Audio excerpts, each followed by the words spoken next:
Hello, friends and fans. This is Mrs. Goblin, and I'm on a journey, traveling the U.S. as well as other countries, so that I can not only work, but also play in this expansive and exhilarating world of ours.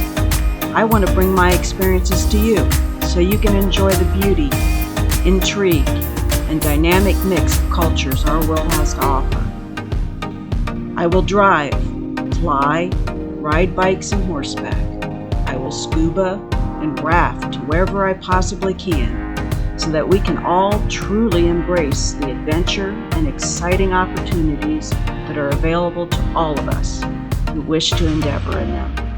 So put on your walking or hiking shoes, don your swimsuit and fins, wear your headgear and PFDs, or just sit back and relax while I take you with me on some awesome adventures.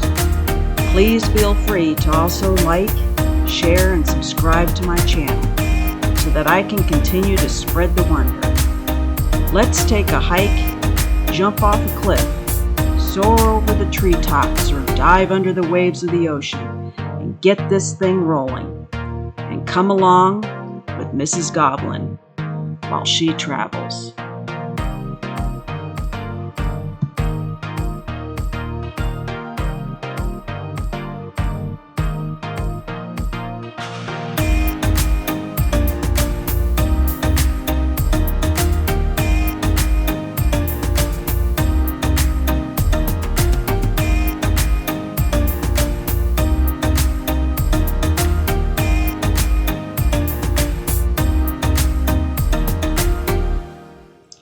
The Florida Oceanographic Coastal Center is located in Stuart, Florida on Hutchinson Island.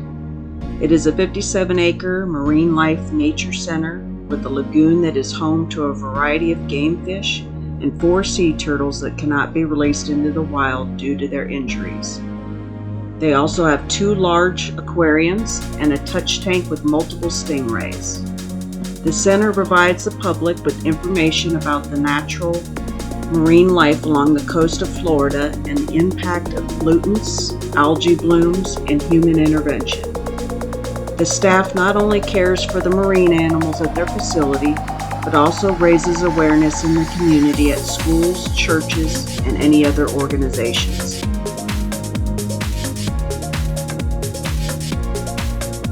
The Stingray touch tank has predominantly cow-nosed stingrays, with a few southern stingrays. They have 2 feeding times for the public, where you get to feed the stingrays. Throughout the day, they talk about the rays, their care, feeding, natural habitat, and defense mechanisms. True or false, stingrays are aggressive and attack with their barbed tails in an offensive manner. False. Stingrays are docile and only attack defensively when cornered or in fear of their life. Here are some more trivia questions. True or false? Stingrays give birth to live babies. True.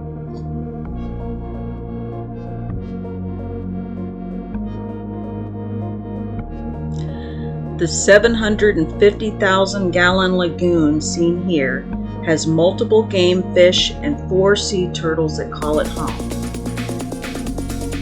They also grow and harvest seagrass at their center.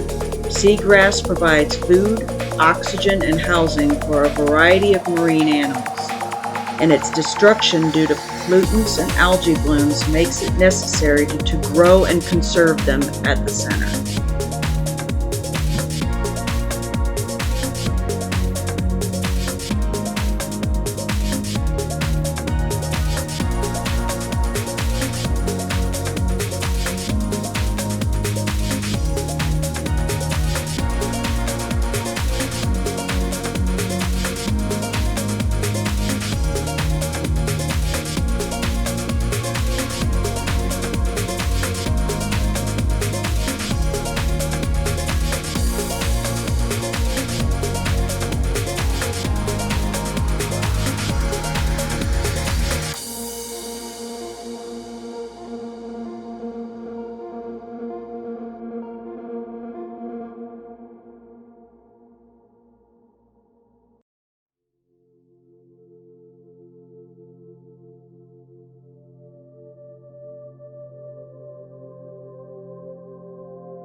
This program is a little bit different than the stingray presentation.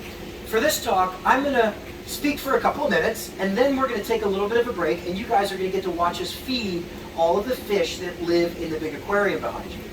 After the fish feeding is over, I'm going to pick up with a little bit more of my story, and you guys are more than welcome to stick around for part 2 if you want. So for the last 11 months, we've had a continuous red tide on the west coast of Florida. From southwest Florida all the way up to the Panhandle. Tampa Bay got hit hard this summer. They made national news. They removed over 1,800 tons of dead fish from Tampa Bay in a week. I know it's a Gulf of Mexico story most of the time, but you might not realize that it also affects us here in the east coast of Florida. When it gets really bad on the west coast, it can wrap around our state and hit us here in the Treasure Coast. As recently as about 4 years ago, we had a pretty bad red tide in our community. A year ago. This particular bloom is not toxic, but it makes our beautiful clear water look like pea soup. Here's a similar bloom. Instead of pea soup green, this one is more of a chocolate milk brown color. Yum. Even though these blooms aren't toxic, they still cause some pretty bad environmental problems. During a bloom like this or this, sunlight can't reach the bottom of the estuary where our seagrass beds used to grow. What would happen to the grass in your backyard if you left a tent set up for too long? It dies. Yeah, it turns yellow, it turns brown, it dies. The same thing has happened to our seagrass beds in the Indian River Lagoon.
Turtles have a way to kind of wedge themselves up underneath to help them stay on the bottom if they want to rest. Hi, Hank.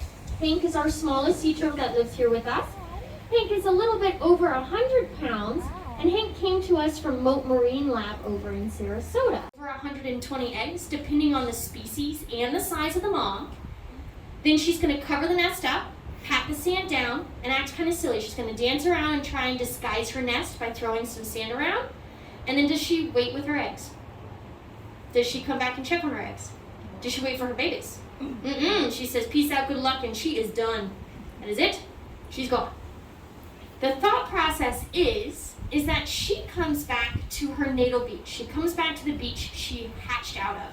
Now, don't think of that beach as a pinpoint. Think of it as a coastline. So if she came from Stuart Beach, she's not going to necessarily come back to Stuart Beach. She might come back to Vero Beach. That would still be considered her natal beach. But if it worked for her, she's hoping it's going to work for her babies. So that's why she comes back to that spot. It takes about 60 days to go from egg to hatchling. And during that time, something really awesome is happening. Those eggs are incubating inside of the nest. And the incubation temperature, the temperature that they cook at, determines whether they're going to hatch out as boys and girls. So your higher temperatures are going to give you females, and your lower temperatures are going to give you males. Now, would you say that Florida's summers have been getting cooler or warmer? Been getting warmer. So what's hatching out more often? Females. Lots and lots and lots of females. In fact, there's a researcher down south at FAU in Boca Raton. Her name is Dr. Jeanette Weineken, and she's been studying kind of humping in the shell. Now, Our last sea turtle that lives here with us is going to be Turtwig. That's the sea turtle that was out and about in the Big Par Lagoon. Both Annabelle and Turtwig came to us from the Loggerhead Marine Life Center. So if you've ever been down south about an hour to the Jupiter area and you've been to the Sea Turtle Hospital, that's Loggerhead Marine Life Center. It's an absolutely fabulous place to go, especially if you love turtles. I highly, highly, highly suggest the trip.